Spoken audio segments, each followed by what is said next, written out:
Insidious. So I've never seen this before. I'm trying to watch movies that I've never seen before, and this is one of them. And it's a 2010 horror film. Just doing my job. Yes, Stevie, I appreciate you. You did well. I think that was a good call. They're very much being a troll. So good. I like them as a combined movie series. I've heard that the first one is the only good one. Is this untrue? Is it a good series? Um, but anyway, I've only seen this one. That there's the other ones, or at least the second one is on Netflix too. So maybe I'll give it a go one of these days. We'll see though. But yeah, no, Insidious. I wish Jeremy was here because he loves this movie and he said he would come talk about it.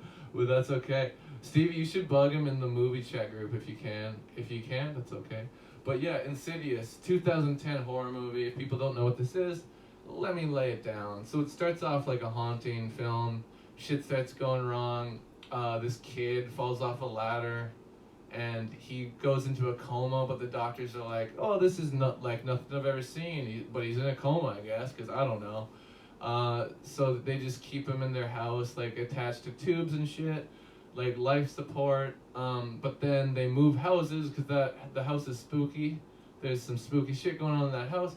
But even when they move houses, they find out, oh my goodness, it doesn't matter that we moved houses because the child is the one haunted. They hire some paranormal investigators to help them out, and I don't want to ruin anything, but I gotta honestly admit, this did spook me out a bit, but it did some cheap things, and by that I mean it was really reliant on loud noises scaring you. Some of the things that it combined the loud noises with were scary, but sometimes they just weren't, and they only scare you from the loud noise, and I think that's sort of cheap.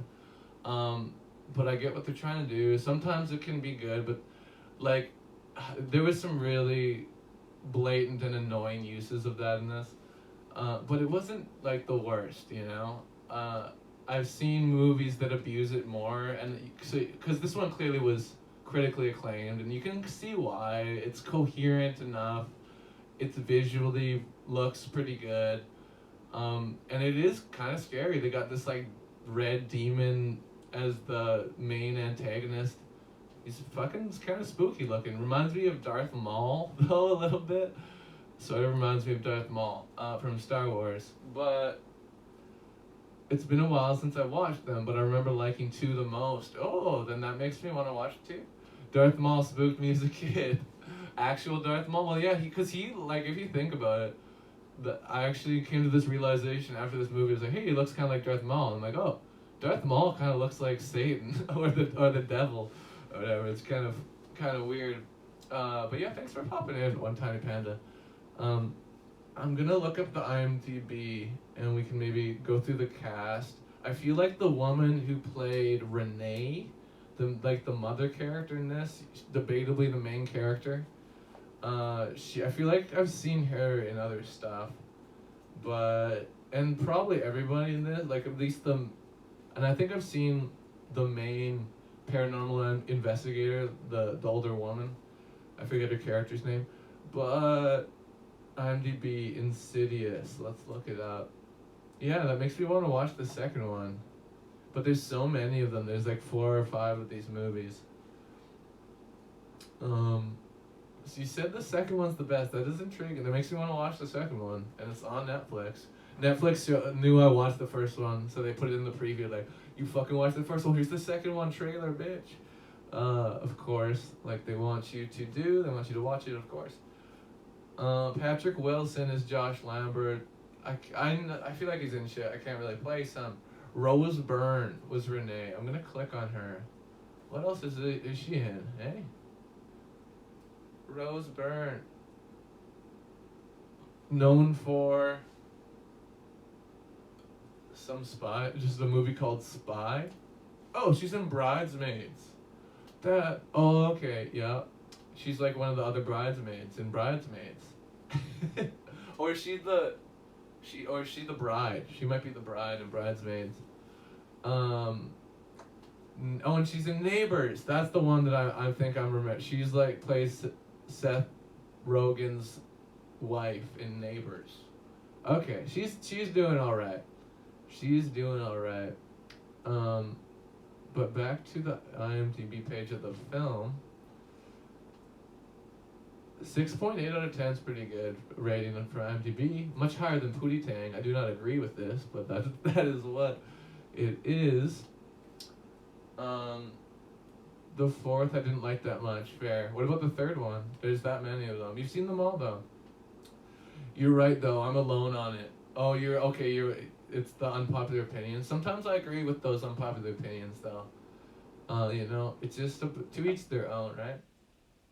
First is 66 on Rotten Tomatoes, and the second is 39. Ouch. You know what? The audience score on Rotten Tomatoes is much more accurate usually, and honestly, Metacritic and IMDb are both probably more accurate to how the movie is, but there's no perfect system, right? There's never going to be a perfect system. There's no way, because everyone's opinion is going to be different of every film.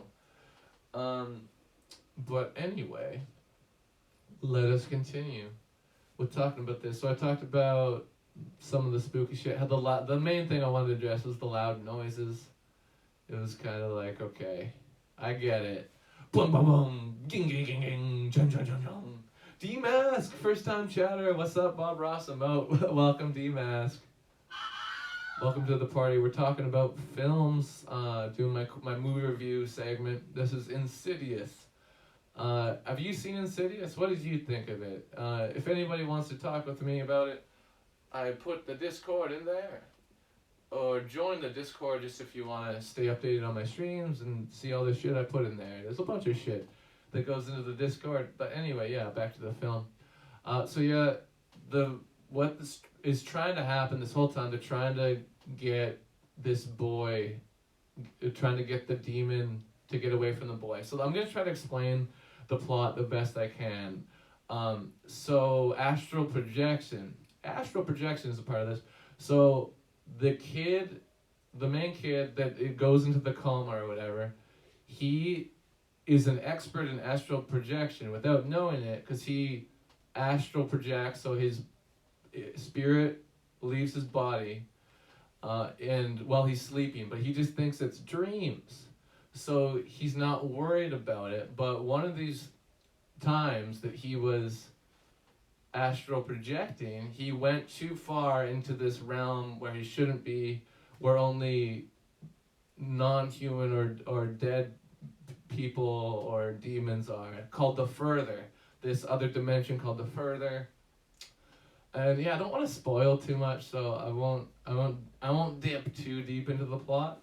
But I wanted to mention at least a little bit. Thank you for shouting out D-Mask. Yes, good call, Stevie. But yeah, I gotta say, this movie, I was a little underwhelmed. Like I was expecting a lot, but it was still at least decent. To be fair, I didn't hate it, and I kind of liked it, but I didn't love it. I think it's just mainly this era of horror isn't my favorite. I call it modern horror, but it's maybe not at this point, because this movie is over 10 years old now. But the style of horror with the loud noises trying to scare you, and the tension building, just showing you creepy imagery, it's that certain style. I'm much more of an 80s gore cheese fest kind of guy, but I like it all. Oh my god, what's up, OG Nixter? Savage Squad fam in the building. Welcome, man. Welcome. Thank you. We're talking about Insidious. If you want to join me for the chat, anybody, let me know. Pop into the Discord and we can talk about it. D-Mask, that's my brother emote. Thank you. But yeah, I'm going to keep talking about Insidious. And I love it when they say the movie in the movie, and usually it's like cheesy. They did a pretty good job of saying it. They were talking about how all these people want to get into this boy's body and control him for different reasons. Like these ghosts and different specters and demons or whatever. They want to get into control him and cause harm and want to hurt people. So yeah, that's, like I said, that's like the main plot. But what I was trying to lead up to is they say some of these beings, they don't really want to hurt anything, but this evil demon, their intentions are much more insidious, and they drop the name of the movie in the movie. Gotta love that. Okay, honestly, I don't have much more to say about this, so I'm gonna drop it, and we're gonna move to the next and last movie review. I think Stevie will be able to join me for that one at least. We'll be talking about They Live, John Carpenter's They Live. But yeah, let's wrap this up. Overall, spooky, but they relied too much on the loud noises. Some of the imagery wasn't scary enough for me, a little goofy. Some of it was scary. It was generally unsettling. Not bad, but definitely wouldn't be on my top 50 even, but it wasn't terrible. Not terrible. Put on the glasses. Yeah, we're gonna get into that very shortly, but I'm gonna put on a beat. I'm just gonna keep on putting "Groovy Girl" by Patrick Jenkins. That's the theme of today, it seems. Here we go. This is the beat by Patrick Jenkins, and I'm gonna write on here my rating of what I think it deserves for Insidious. This is my feel. Not terrible. Not great. Not perfect. 6.5 out of 10 dogs. And let me justify that a little bit. My rating system, I have to hate something for it to get below 5. And I kind of liked it, so 6.5. It had its moments. It wasn't perfect, but not a bad horror movie. 6.5 out of 10 dogs.